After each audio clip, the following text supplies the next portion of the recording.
Hello दोस्तों, मैं आपका होस्ट और आपका गोस्ट फियर फ्रॉस्ट 22 से आज आपके लिए लेकर आया हूँ एक और सुपरनैचुरल हॉरर स्टोरी। आप अगर इस कहानी को पूरा सुनेंगे तो आपको सच में बहुत ज़्यादा मज़ा आने वाला है। साथ ही अगर आप पहली बार हमारे इस चैनल पर आए हैं तो चैनल को अभी सब्सक्राइब कर लीजिए। ऐसा करने से हमारी और आपकी नज़दीकियाँ बढ़ जाएगी और आगे आने वाली वीडियो आप तक आसानी से पहुँच जाएगी। तो ज़्यादा समय ना लेते हुए जल्दी से अपनी कहानी को शुरू करते हैं। दोस्तों, आज की हमारी कहानी बनारस के एक चाचा की है जिनका नाम सुरेश है और जो पेशे से एक दिहानी मजदूर है। तो चलिए इस कहानी को उन्हीं के नज़रिए से सुनते हैं। दोस्तों, मेरा नाम सुरेश है और पेशे से मैं एक दिहानी मजदूर हूँ। आज जो डरावनी घटना मैं आप लोगों के साथ शेयर करने जा रहा हूँ वो उस वक्त की है जब मैं अपने गाँव से शहर की ओर रोज़ाना अपनी साइकिल से काम पर जाया करता था। उस वक्त मुझे अपने गांव से शहर की ओर काम पर जाते हुए कई सालों का समय हो चुका था, लेकिन कभी भी मेरे साथ ऐसी डरावनी घटना नहीं हुई थी जैसी डरावनी घटना उस दिन हुई थी।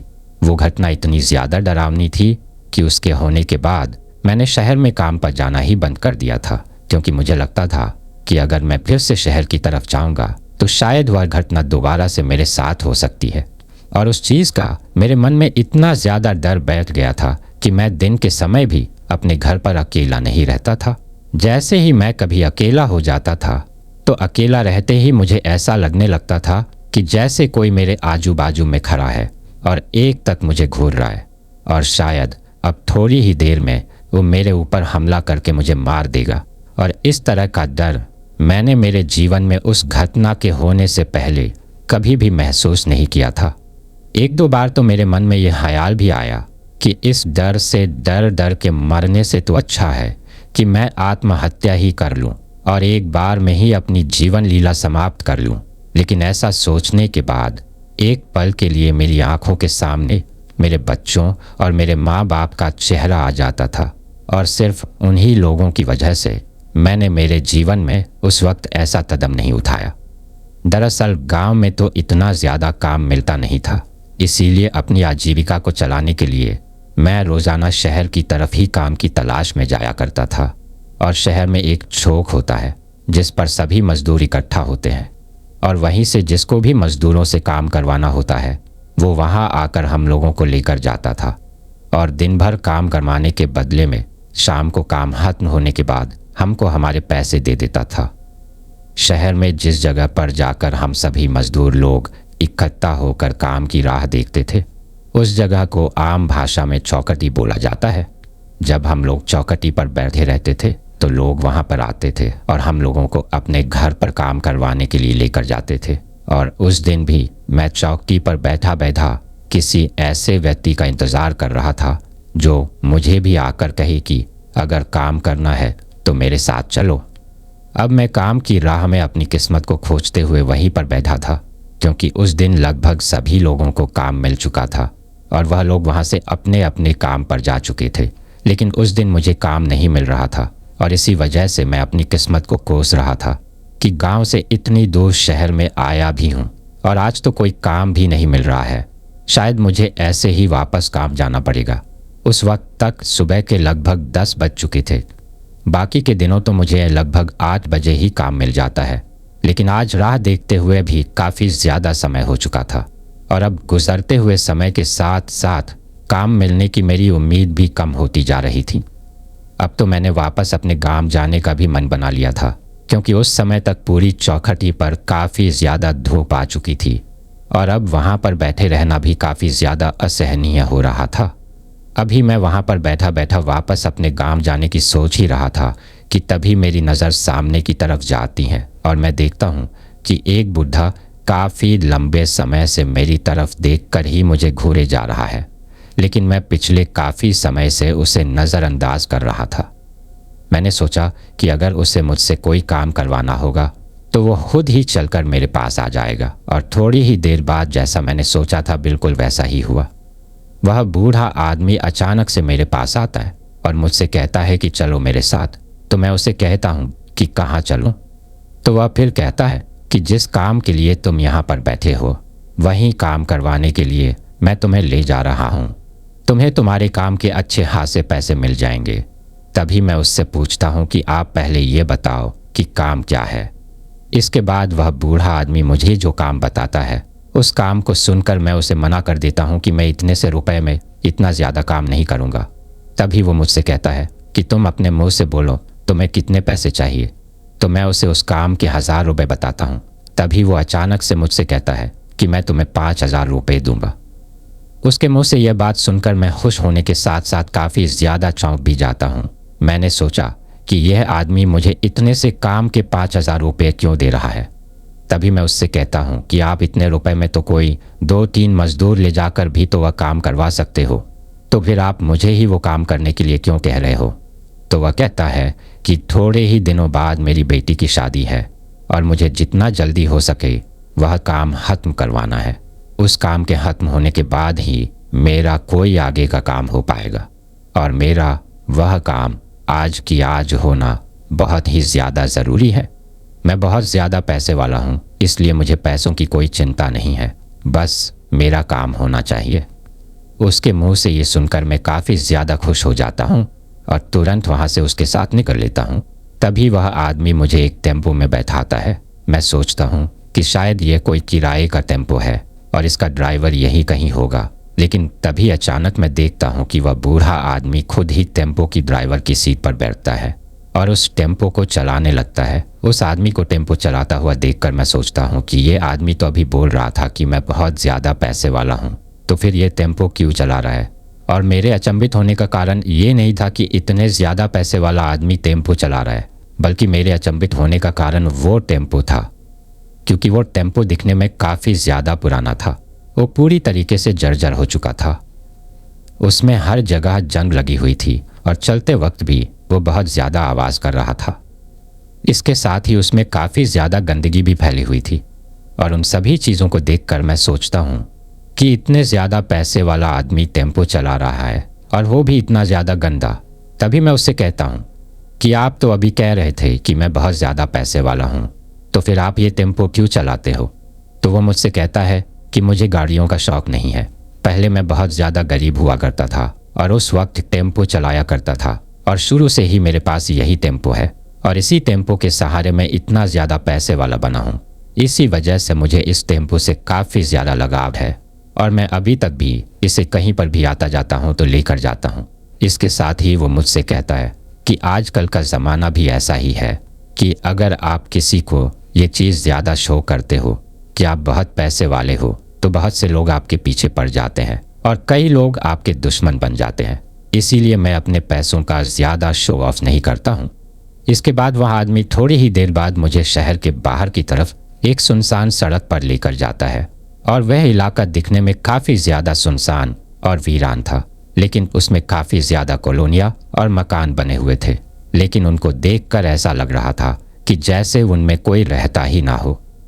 इसके बाद वह बूढ़ा आदमी एक पुराने से मकान के सामने उस टेम्पो को ले जाकर रोक देता है और मुझे उस मकान के अंदर आने के लिए कहता है। उस मकान को देखकर तो मैं और भी ज़्यादा अचंभित हो जाता हूँ, क्योंकि वह मकान दिखने में काफ़ी ज़्यादा पुराना लग रहा था और उस मकान को देखकर मैं इस बात से बिल्कुल भी सहमत नहीं हो पा रहा था कि यह आदमी कोई बहुत ही ज़्यादा पैसे वाला है, क्योंकि कोई भी पैसे वाला आदमी इस तरह के मकान में कभी भी नहीं रहता है। लेकिन तभी मैं सोचता हूँ कि मुझे इन सब चीज़ों से क्या मतलब है। मुझे तो ये आदमी जो काम बताएगा वो काम खत्म करके अपनी दिहाड़ी लेकर यहाँ से चले जाना है। इसके बाद वह आदमी मुझे अपने मकान के अंदर लेकर जाता है और जब मैं अंदर जाता हूँ तो देखता हूँ कि वहाँ पर एक बूढ़ी सी औरत एक लकड़ी की कुर्सी पर बैठी हुई है और वह कुर्सी झूलने वाली थी, यानी कि उस पर बैठे बैठे वह बूढ़ी औरत झूल रही थी। और उस बूढ़े आदमी को और मुझे देखते ही वो अचानक से उस लकड़ी की कुर्सी पर झूलना बंद कर देती है और मुझे देखकर उसके चेहरे पर एक अजीब तरह की मुस्कान आ जाती है।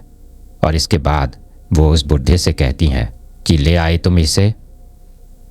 तभी वो बुढ़ा उसे बुढ़िया से कहता है कि हाँ, ले तो मैं आया हूँ, पर पता नहीं ये हमारा काम कर भी पाएगा या नहीं कर पाएगा। उस बूढ़े आदमी के इतना कहने के बाद वह बूढ़ी औरत उस आदमी से कहती है कि उसकी चिंता तुम मत करो, काम करवाना तो मुझे काफ़ी अच्छे से आता है, लेकिन तुमने इसे पैसों के लिए तो कह दिया है ना। तभी वह बूढ़ा आदमी कहता है कि मैंने इसको बोल दिया है कि मैं इसको 5 गुना ज़्यादा पैसे दूंगा, बस ये हमारा काम कर दे। तभी उन लोगों की बातों को बीच में ही काटते हुए मैं उनसे कहता हूँ कि साहब, आप लोग आपस में ही बातें करते रहोगे या मुझे ये भी बताओगे कि क्या काम करना है? वैसे भी आज काफ़ी ज़्यादा लेट हो गया है और आपका काम खत्म करते करते मुझे शायद शाम भी हो जाएगी और समय रहते ही मुझे अपने घर भी पहुंचना है। अभी मैंने उनसे ये कहा ही था कि तभी अचानक से वह बूढ़ी औरत बोल पड़ती है और मुझसे कहती है कि अरे तुम पहले हमारे काम को तो ख़त्म करो, काम ख़त्म करोगे तभी तो घर जा पाओगे ना। इसके बाद मैं उससे कहता हूँ कि मैं काम ख़त्म तो तब कर पाऊँगा जब आप मुझे ये बताएंगे कि आखिर मुझे क्या काम करना है। इसके बाद वह बूढ़ी औरत और वह बूढ़ा आदमी मुझे काम बताते हैं और उन लोगों का वह काम सुनकर मैं काफ़ी ज़्यादा चौंक जाता हूँ। मुझे समझ नहीं आता है कि आखिर यह लोग ऐसा काम क्यों करवा रहे हैं। आज से पहले जिन लोगों के घर भी मैं काम करने के लिए गया था उनमें से किसी ने भी ऐसा काम नहीं करवाया था और इसीलिए उनका वह काम मेरे लिए काफ़ी ज़्यादा चौंकाने वाला था। दरअसल उन लोगों ने मुझे कहा कि तुमको हमारे इस घर के अंदर का जो फर्श है उसके बीचों बीच उस फर्श को तोड़कर वहाँ पर एक गड्ढा खोदना है और वह गड्ढा इतना गहरा खोदना है कि जब तुम उस गड्ढे के अंदर खड़े हो जाओ तो ऊपर से तुम्हारी गर्दन नहीं दिखनी चाहिए। यानी कि जितनी तुम्हारी लंबाई है उतना गहरा ही तुम्हें वह गड्ढा खोदना है। और उन लोगों की यह बात सुनकर मैं काफ़ी ज़्यादा अचंभित हो जाता हूँ। मैं सोचता हूँ कि आखिर यह लोग अपने घर के बीचों बीच इस तरह का गड्ढा क्यों खुदवा रहे हैं। इसी बात को जानने की इच्छा के चलते मैं उन लोगों से यह बात पूछ ही लेता हूँ कि आप लोग अपने घर के अंदर यह गड्ढा खुदवा कर क्या करोगे। तभी वह बूढ़ी औरत अचानक से मेरे ऊपर बहुत ज़्यादा गुस्सा हो जाती हैं और मुझसे कहती हैं कि तुम्हें तुम्हारे पैसों से मतलब है या इस चीज़ से मतलब है कि हम इस घर में गड्ढा क्यों खुदवा रहे हैं। अपने काम से कम रखो, अपना काम खत्म करो और अपने पैसे लेकर निकलो। उस बूढ़ी औरत के इस तरह से बात करने के रवैया का मुझे कुछ ज़्यादा बुरा नहीं लगता है, क्योंकि ये सब चीज़ें हमारे लिए रोज़ रोज़ की हो गई थीं। जिन भी बड़े लोगों के घर हम लोग काम करने के लिए जाते थे वो अक्सर इसी तरह से हम लोगों से पेश आते थे। तो उस बूढ़ी औरत की वह बात भी मेरे लिए कोई ज़्यादा मायने नहीं रखती थी। तभी मैं उस बूढ़ी औरत से कहता हूँ कि ठीक है, मैं आप लोगों के लिए यह गड्ढा खोद देता हूँ, लेकिन इसके लिए मुझे कुछ औजार की ज़रूरत पड़ेगी और वो आप लोगों को ही लेकर आना पड़ेगा। तभी वह बूढ़ा आदमी मुझसे कहता है कि तुम यहीं पर रुको, मैं अभी तुम्हारे लिए औजार लेकर आता हूँ। और इसके बाद वह बूढ़ा आदमी एक कमरे के अंदर जाता है और वहाँ से खोदने की एक खुदाली लेकर आता है और मुझे ला कर देता है। लेकिन जैसे ही मैं उस औजार को अपने हाथ में लेता हूँ तो उस औजार को देखकर मैं थोड़ा चौंक जाता हूँ, क्योंकि उसके ऊपर कुछ लाल लाल सा लगा हुआ था। उसको देखकर ऐसा लग रहा था कि जैसे यह कोई खून हो। तभी मैं उस बूढ़े आदमी से पूछता हूँ कि ये लाल लाल खून की तरह इसके ऊपर क्या लगा हुआ है। तो वो मुझसे कहता है कि तुम्हें गड्ढा खोदना है या ये जानना है कि इसके ऊपर क्या लगा हुआ है। तभी मैं मेरे मन में ये समझ लेता हूँ कि ये लोग काफ़ी ज़्यादा अड़ियल है और इन लोगों से ज़्यादा बहसबाजी करना ठीक नहीं है। अपने को तो सिर्फ अपना काम खत्म करके यहाँ से निकल जाना है।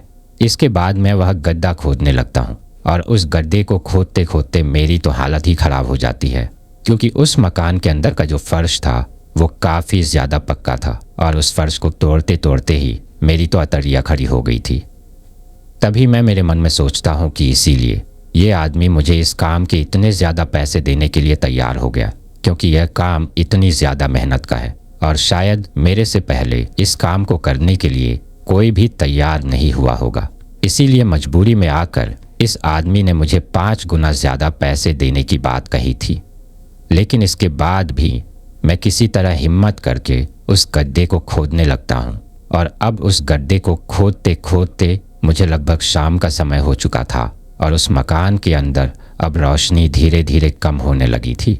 लेकिन अब तक भी वह गड्ढा सिर्फ मेरे कंधों तक ही खुदा था। तभी मैं बाहर निकलकर चारों तरफ देखता हूँ, लेकिन मुझे वह बूढ़ा आदमी और वह बूढ़ी औरत कहीं भी दिखाई नहीं देते हैं। तभी मैं उन्हें आवाज़ लगाता हूँ, पर उनका कहीं से कोई भी जवाब नहीं आता है। इसके बाद मैं उन्हें फिर से आवाज़ लगता हूँ और बार बार आवाज़ लगता हूँ, लेकिन उनका कहीं से भी कोई भी जवाब नहीं आ रहा था। इसके बाद मैं सोचता हूँ कि शायद वो लोग अपने कमरे में सोए हुए हैं और मुझे उन लोगों को जगा कर ये पूछना था कि इतना गड्ढा तो मैंने खोद दिया है, अगर इसमें आपका काम चल जाए तो मुझे मेरे पैसे दे दो और मैं मेरे घर जाऊं, क्योंकि अब तक काफ़ी ज़्यादा शाम हो चुकी थी और दिन पूरी तरीके से ढल चुका था।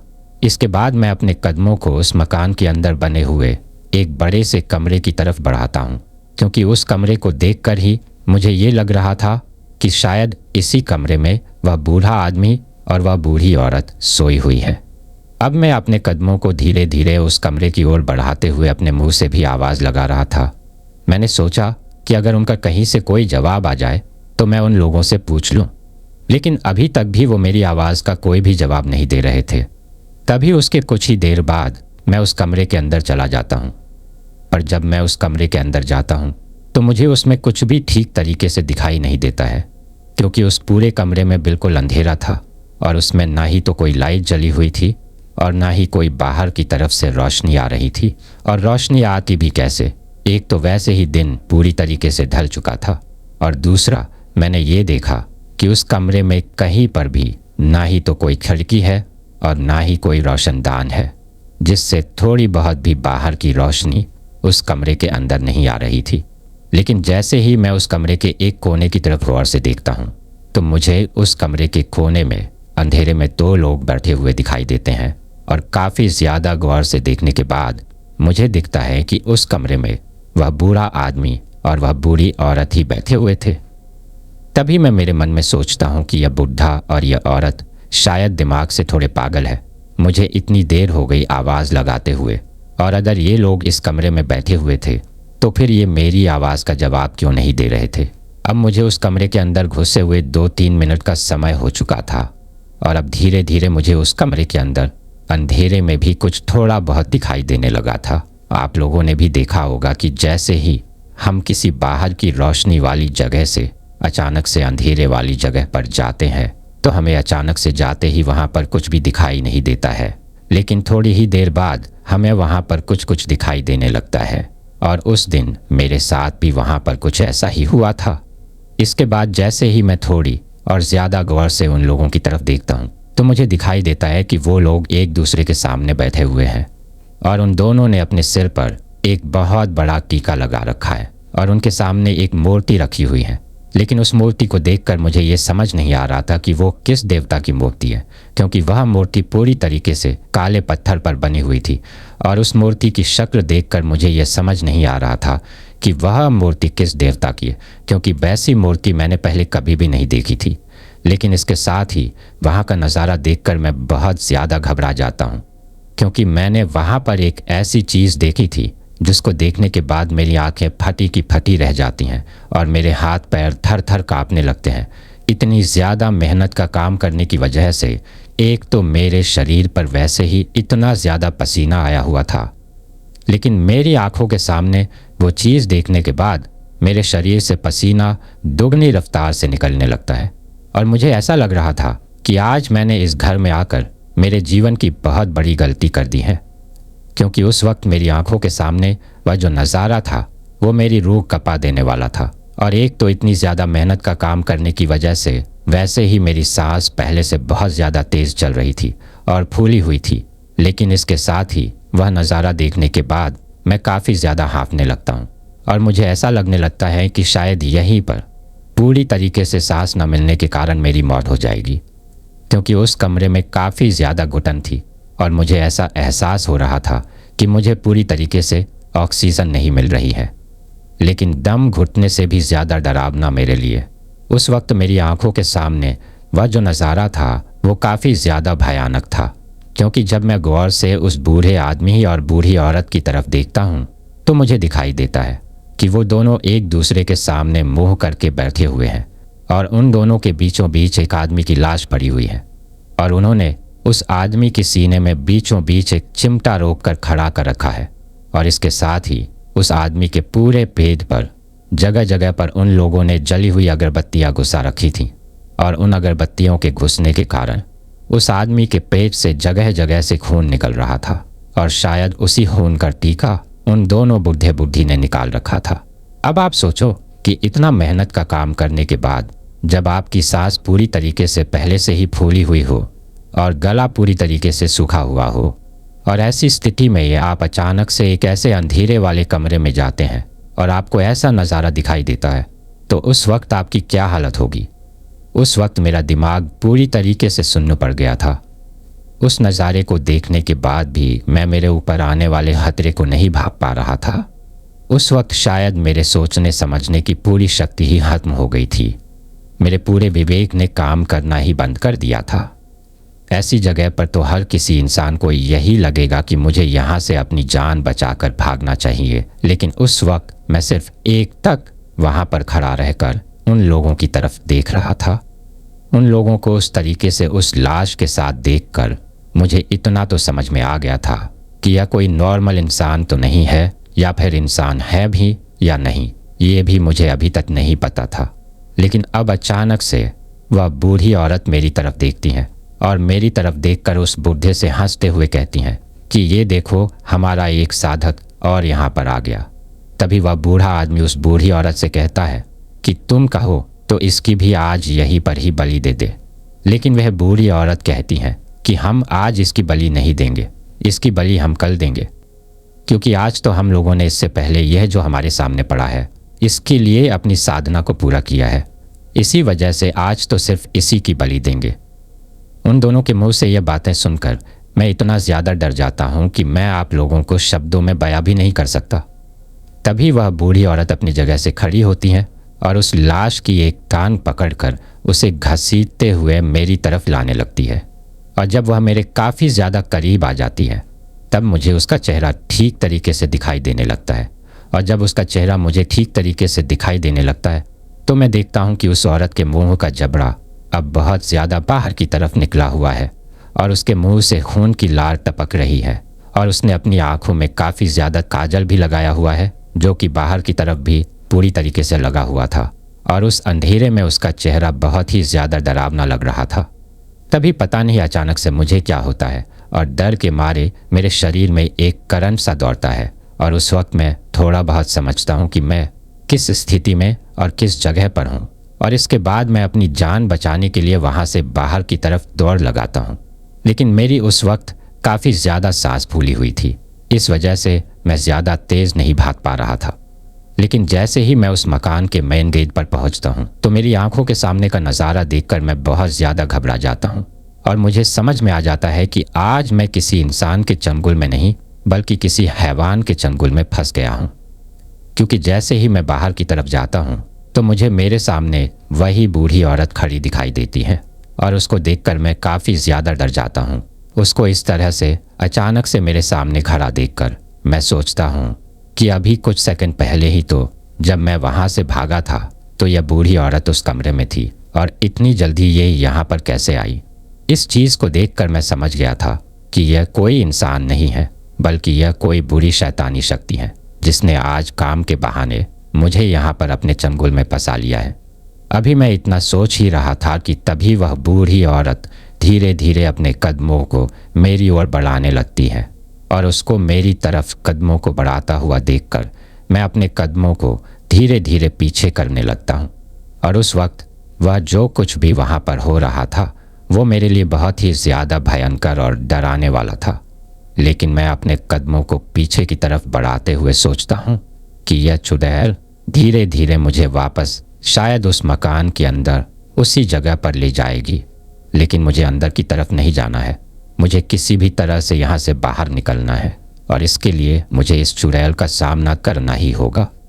उस चुड़ैल के डर से अपने कदमों को पीछे की तरफ बढ़ाते बढ़ाते मैं उस घर में उस जगह पर पहुँच जाता हूँ जहाँ पर मैंने वो गड्ढा खोदा था। अभी मैं वहाँ पर पहुँचा ही था कि तभी वह बूढ़ी औरत की तरह दिखने वाली चुड़ैल मुझसे कहती है कि आज तुम चाहे कितनी भी कोशिश कर लो लेकिन हमारे चंबुल से नहीं बच पाओगे और कल तुम इसी तरह के एक खड्डे में इस मकान में हमेशा हमेशा के लिए दफन हो जाओगे। अभी वह चुड़ैल मुझे ये सब कह ही रही थी कि तभी वह बूढ़े आदमी की तरह दिखने वाला राक्षस उस आदमी की लाश को घसीटते हुए उस गड्ढे के पास लाता है। जिस तरीके से वो उस लाश को पकड़ कर ला रहा था उसको देखकर ही मैं काफ़ी ज़्यादा डर गया था, क्योंकि वो उस आदमी की लाश के सिर के बाल पकड़कर उसे घसीटते हुए वहाँ पर ला रहा था और उस गड्ढे के पास लाने के बाद वो जोर से उस लाश को धक्का देकर उस गड्ढे के अंदर गिरा देता है। और उस लाश को उस गड्ढे के अंदर गिरने के बाद वो दोनों ज़ोर ज़ोर से हंसने लगते। जब वह ज़ोर ज़ोर से हंस रहे थे तभी अचानक से मेरा हाथ उस खुदाली के हत्थे पर जाता है जिससे मैंने वह गड्ढा खोदा था, और उस पर अपना हाथ लगते ही मैं उसको पकड़ता हूँ और थोड़ी हिम्मत करके ज़ोर से उस खुदाली से उस चुड़ैल के ऊपर वार करता हूँ, और वो खुदाली का नुकीला सिरा उस चुड़ैल की आँख में घुस जाता है, और उसकी आँख में घुसते ही मैं वहाँ से बहुत तेज़ बाहर की तरफ दौड़ लगा देता हूँ। और मैं इतनी तेज़ वहाँ से दौड़ता हूँ कि दौड़ते वक्त मुझे इस बात का भी एहसास नहीं हो रहा था कि मेरे पैर भी ज़मीन पर लग रहे हैं या नहीं, और मैं वहाँ से बदहवास होकर इतनी तेज़ दौड़ता हूँ कि इतनी तेज़ मैं कभी बचपन में भी नहीं दौड़ा था। इसके बाद मैं भागते भागते शहर की उस चौखटी पर आकर रुकता हूँ जिस पर हम सभी मजदूर लोग सुबह के वक्त बैठते थे। और जब मैं वहाँ पर आया तो उस जगह पर एक दो मजदूर अपना काम खत्म करके आकर गप्पे लगा रहे थे। तभी उन लोगों ने मुझे इस तरह से हाफता हुआ और बदहवास हालत में देखा। मुझे इस तरह से देखकर उनमें से जो एक दो मजदूर मेरे जानने वाले थे वो मेरे पास आते हैं और मुझसे मेरी इस हालत का कारण पूछते हैं। तभी मैं उन लोगों को सारी बात बताता हूँ, और मेरे मुंह से वह बात सुनकर उस वक्त मेरे से ज़्यादा तो वो लोग डरने लगे थे। तभी वो लोग मुझे वहाँ पर आराम से बैठाते हैं और मुझे थोड़ा पानी पिलाते हैं, और जब पानी की कुछ बूंदें मेरे गले में जाती हैं तब जाकर कहीं मुझे कुछ शांति मिलती है। लेकिन अभी भी मुझे उतना ही ज़्यादा डर लग रहा था। उस वक्त तक शाम के लगभग 7 बज चुके थे और चारों तरफ अब अंधेरा हो चुका था। तभी मैं उन लोगों से कहता हूँ कि आज मेरी अकेले की तो घर जाने की बिल्कुल भी हिम्मत नहीं है और तुम लोगों को ही मुझे घर छोड़कर आना होगा। तभी वह लोग कहते हैं कि अगर हम लोग तुम्हें घर पर छोड़ने के लिए जाएंगे तो फिर वापस आते टाइम हम लोगों को रास्ते में डर लगेगा। तभी मैं उन लोगों से कहता हूँ कि ठीक है, तुम मुझे अपना फ़ोन दे दो, मुझे अपने घर पर एक बार फ़ोन करना है। इसके बाद उन लोगों के पास से किसी का फ़ोन लेकर मैं अपने घर पर फ़ोन करता हूँ और अपने भाई को वहाँ पर बुलाता हूँ, और उसके बाद मैं अपने घर जाता हूँ। और घर जाने के बाद मैं अपने घर वालों को भी मेरे साथ हुई उस घटना के बारे में बताता हूँ। जिसके बाद मेरा वह भाई दूसरे दिन मुझे एक पंडित जी के पास लेकर जाता है, और उन पंडित जी ने मुझे जो कहानी बताई उसे सुनकर मैं बहुत ज़्यादा चौंक जाता हूँ। उसने मुझे बताया कि वह बूढ़ा आदमी और वह बूढ़ी औरत कोई जिंदा इंसान नहीं थे, बल्कि वो एक शैतानी आत्मा थी जो लोगों को काम के बहाने उस घर के अंदर लेकर जाती थी। और पहले दिन जिस इंसान को वो मार देते थे, दूसरे दिन किसी दूसरे इंसान को बुलाकर उसके लिए उस घर के अंदर ही कब्र खुदवाते थे, और उस इंसान से कब्र खुदवाने के बाद उसको भी वहीं पर मार देते थे, और फिर किसी दूसरे इंसान से उसके लिए उसी घर में दूसरी कब्र खुदवाते थे, और फिर उससे वो कब्र खुदवाने के बाद उसको भी मार देते थे, और उसके साथ भी ठीक वैसा ही करते थे। उन्होंने मुझे बताया कि ये तो तुम्हारा भाग्य ही था जो तुम उन लोगों के चंगुल से बचकर आ गए, वरना वो तो बहुत ही ज़्यादा शैतानी शक्तियाँ थीं। तो दोस्तों, ये थी हमारी आज की कहानी। कैसी लगी आपको ये कहानी? कमेंट करके ज़रूर बताइएगा, और अगर आपको ये कहानी पसंद आई हो तो इसे प्लीज़ लाइक ज़रूर कर दीजिएगा। मेरे चैनल में इसी तरह की कई और दिलचस्प कहानियाँ हैं, उन्हें भी ज़रूर सुनिएगा। और अगर आपने अभी तक चैनल को सब्सक्राइब नहीं किया है तो प्लीज़ चैनल को सब्सक्राइब ज़रूर कर लीजिएगा। आपका ये छोटा सा सहयोग हमें आपके लिए ऐसी ही कहानियाँ लाने के लिए प्रोत्साहित करता है। तो दोस्तों, फिर मिलते हैं नेक्स्ट फ्राइडे को एक नई हॉरर कहानी के साथ। तब तक के लिए take care and stay tuned only at फियर फ्रॉस्ट 22।